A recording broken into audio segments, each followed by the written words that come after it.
Hello, I'm M.K.Davis. Let me show you perhaps the clearest single frame from the famous Patterson Bigfoot film footage taken in Northern California in 1967. Now this frame right here was obtained from a high-resolution scan of a 4 by 5 inch transparency taken off the original film. It is of splendid quality.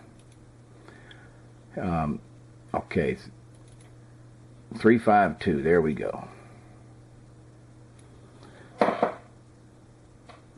Now there's an old kind of a rule of thumb in photography, and it's when I was doing space photography especially, that if you are able to boost the resolution just to 1%, you will see 10 new things.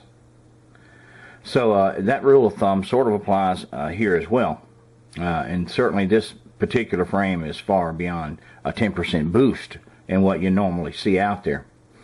So what I want to do is just kind of discuss a little bit some things that could be done to help you see or understand what you're looking at with the Patterson subject.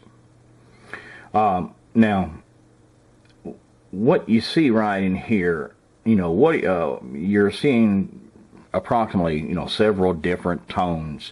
You're seeing a different tone for the hair, a different tone for the skin, etc. So that's how you're able to see the modeled appearance because they're different tones. Now, what I want to get at, what I'm driving at, is that you can actually, through the enhancement process, drive those tones apart from one another so that they can be more clearly seen as separate tones, and so that it helps you understand that the level of coverage for the hair and the level of coverage for skin.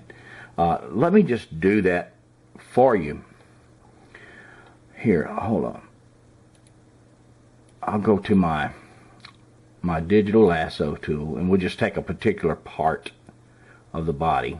For instance, down this right arm, and we'll just throw this lasso over it, and then we'll pump color into it. First we'll pump green,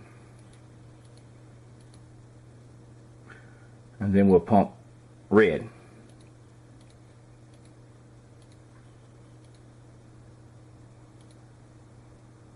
and then we'll boost the contrast.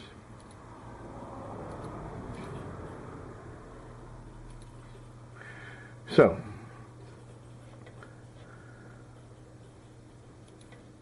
let's blow it up a little bit.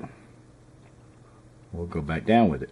Now, what that does is just makes it easier to see the differences between the skin tones and the hair tones. And then by doing that, you can see right along here the width across the arm, for instance, the bicep, and how really enormous that it is. Follow my cursor right across there. Now, let's just go back out of that, go to another area of the body.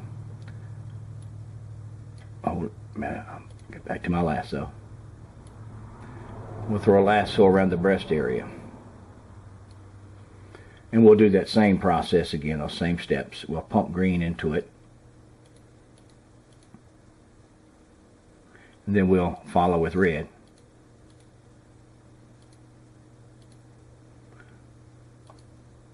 And then boost the contrast.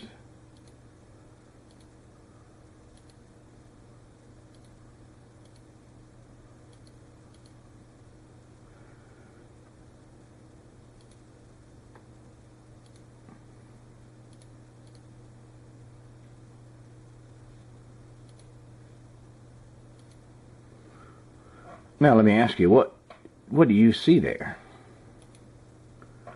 Because what this did was just simply make the skin areas more visible, and the hair areas. You see that she's not really very hairy on the chest at all.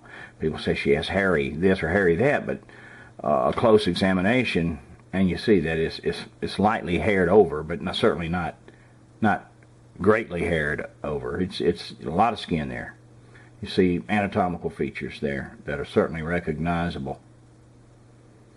Now let me back out of this.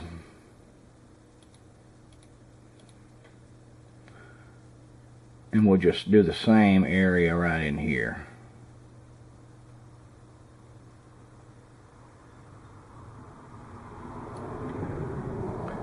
And we'll pump that. First green, then red.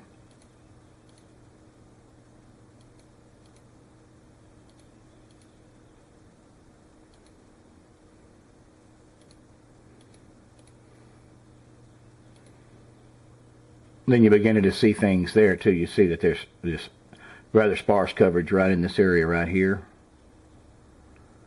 And then down here on the legs you begin to see things that you recognize, like the kneecap. Now let me just merge this and we'll blow it up.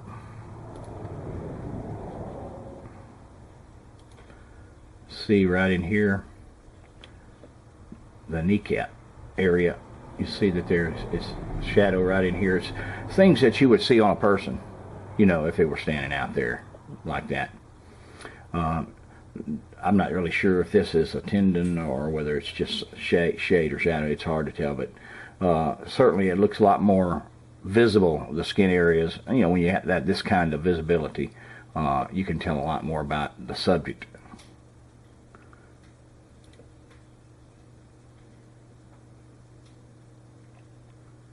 Okay, now let me go back where I was,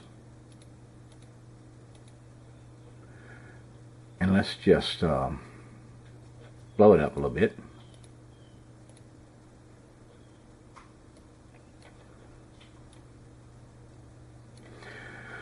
Okay, boost the contrast.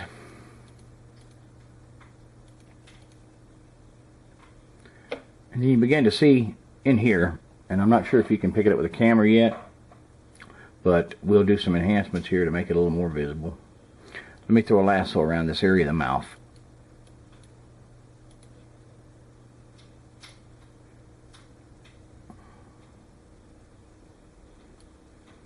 Now, what I'm going to do here is to try to boost the contrast. I'm going to take this out right here, it's part of the mouth. Okay, you'll see that there's two little pieces of debris here that were originally on the film, and it's not part of the picture, but it's just debris that was on there, and you see it periodically. There's another piece there. There's a little piece here, piece there. Okay, now we're going to cut this out. Okay.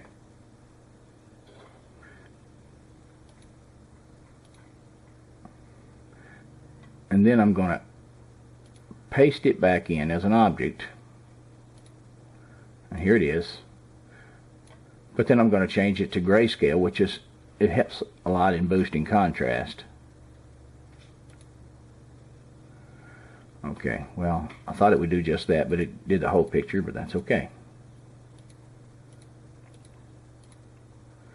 Now let me go back and just get rid of this right here.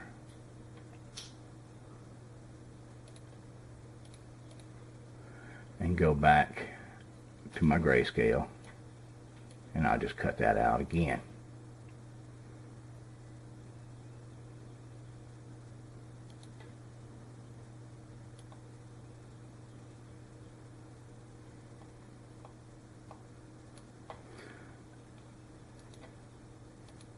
Now, go back to the raw image.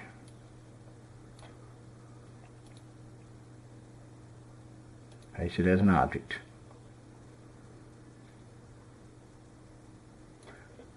And what I'll do is I'll go through a little bit of transparency here, make it transparent. And then line up those little dots, those little debris dots. There we go, got them. Now I'll go back, set the transparency back.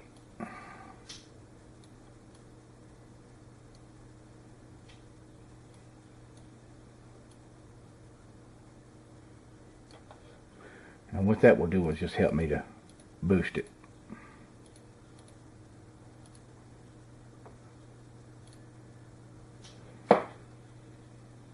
Merge it.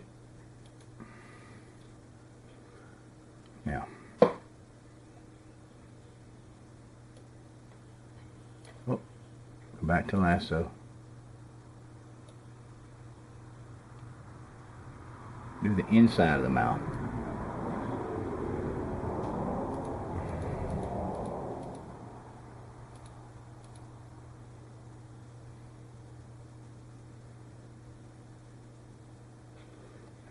Let me turn it loose.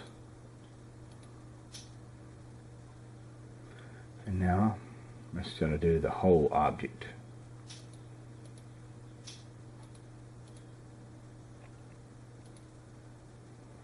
And back away a little bit.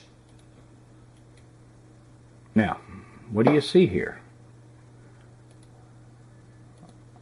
Okay, you see those same two little pieces of debris, and you see the inside of the mouth, and you see at least a couple of teeth, and the teeth are crooked and what you call a buck tooth, I believe. I'm no dental expert, but that kind of looks like that. You see the lips just kind of hang low. This detail always existed in this photo. You know, if you know how to get at it, that's the thing. It's not unreasonable to find teeth in the mouth area of a subject, animal or human. And that particular teeth right here shows to be a large front teeth that are somewhat overlapping. There you go. Let me just zoom in on it a little bit.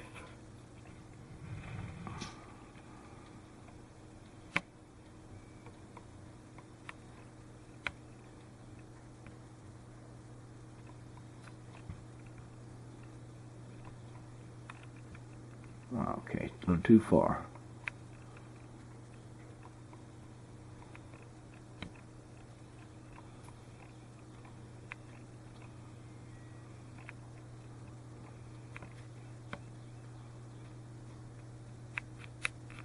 And I will